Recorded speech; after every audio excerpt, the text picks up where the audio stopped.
There were two men, both seriously ill, who shared the same hospital room.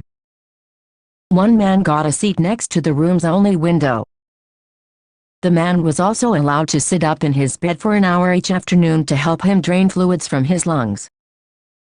The other man spent all his time lying flat on his back. The two roommates quickly bonded and started talking for hours on end. They talked about their lives, their job, children and wives. Then, one day the man on the other side of the window expressed how he envied the man near the window. From that day, the man near the window started describing all the things he could see outside the window. The window overlooked a lovely park with a lake. Ducks played on the lake while children sailed their model boats. Young lovers walked arm in arm amidst flowers of every color, and a fine view of the city skyline could be seen in the distance. The man on the other bed began to live for those 1 hour where he could hear and visualize the world outside the hospital room. The 1 hour of every day would broaden his world and be enlivened by all the activity and color of the outside world. One fine afternoon the man by the window described a parade passing by.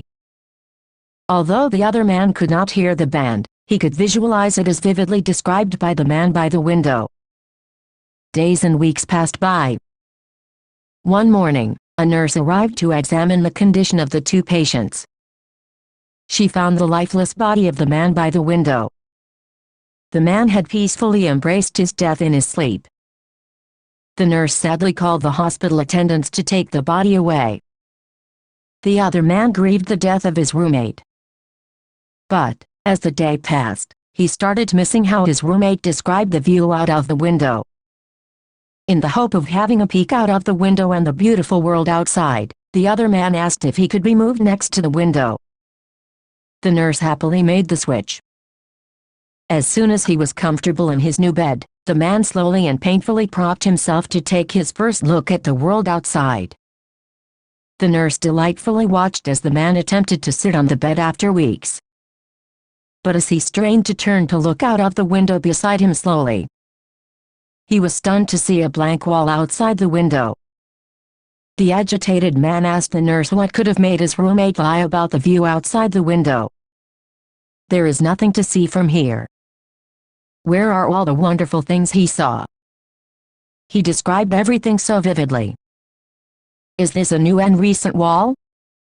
Why did he give me such vivid details that don't exist? He asked. The nurse shook her head and answered his questions. Perhaps he just wanted to encourage you and make you happy. But, you see, your roommate was blind.